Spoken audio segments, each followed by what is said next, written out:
What is letter magic?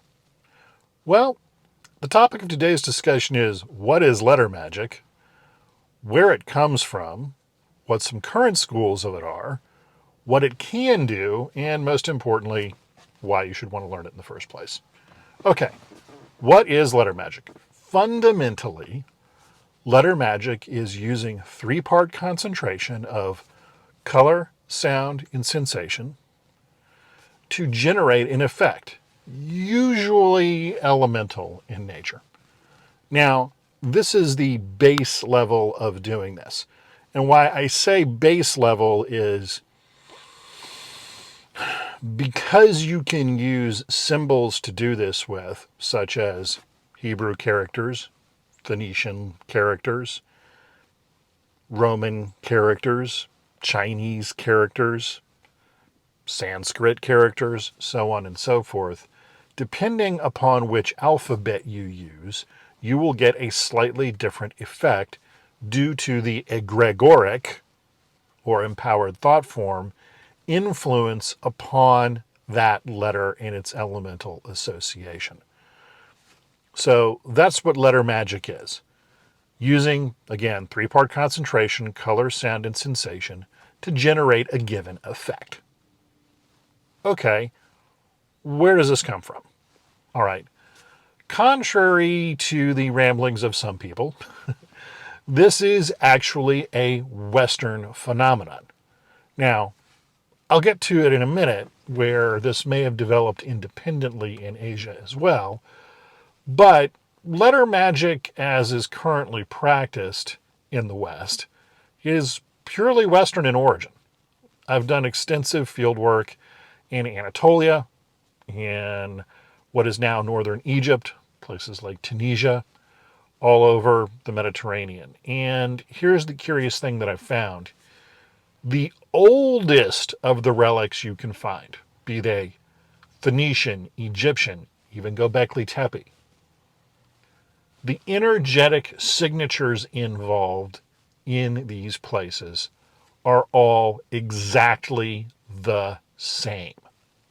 This is really crucial because if you're looking at a common energetic paradigm in these places, then clearly you're using a common technology.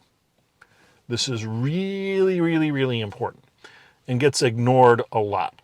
So letter magic, or this three-part concentration to generate an effect, was clearly something well understood by the ancients. And by the ancients, I mean the oldest of known human beings from that region. That somewhere along the way became a big secret.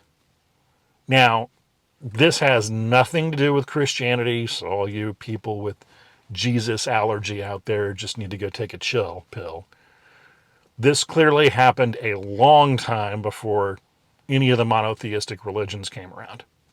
By the time of the Romans, this wasn't very well understood anymore. Why that is, I have absolutely no idea. But somewhere along the way, this went from a relatively well-known metaphysical principle to something that was a big secret. Okay, so if you want to learn letter magic today, how do you do that? Okay, from a Western perspective, the biggest surviving group of this are the Jewish Kabbalists.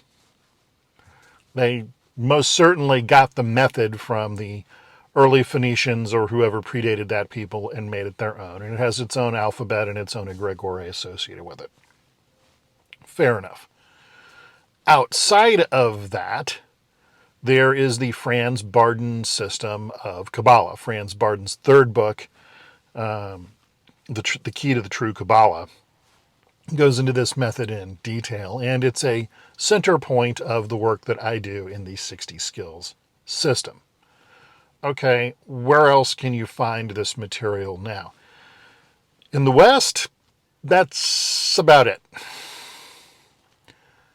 In the East, certain of the internal martial arts, such as five-element fist, They've got their 5 fists. Each one has a color. Each one has a sound. Each one has a movement. Each one has a sensation. Okay, that's letter magic. Now, they only do this at a very basic level and essentially use it to slap each other in the head.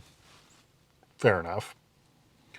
I've been contacted by a number of people from Asia, specifically India, who told me, this is our method.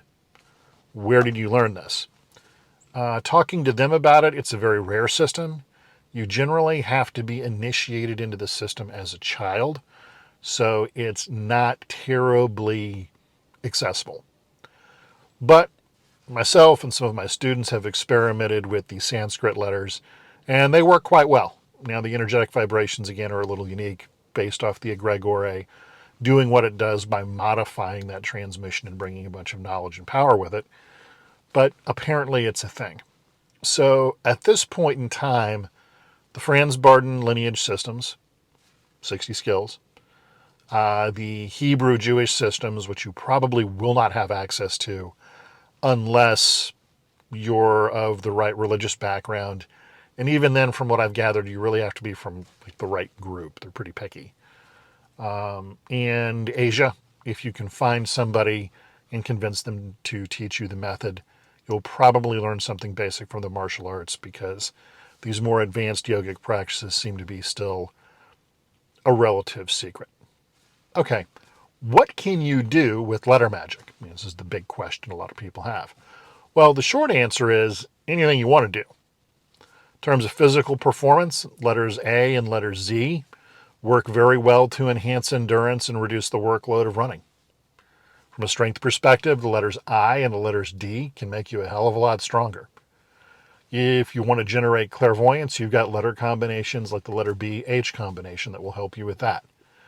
If you want to attract opportunity to you, things like the letter G work pretty well. So on and so on and so on. Why is this? The elements as represented by the letters perform the building block function of reality at an energetic level. Now, these can be transmuted into the physical. It's pretty interesting when that happens. But you need to look at this as the building blocks of material. So this gets into the next question as to why would I want to learn how to do this? Well, quite simply put, the elements, or these elemental forces that you learn to work with via the letters, are not intelligent. And this is important. Much like a stapler can't tell you how to use it. But here's the important part.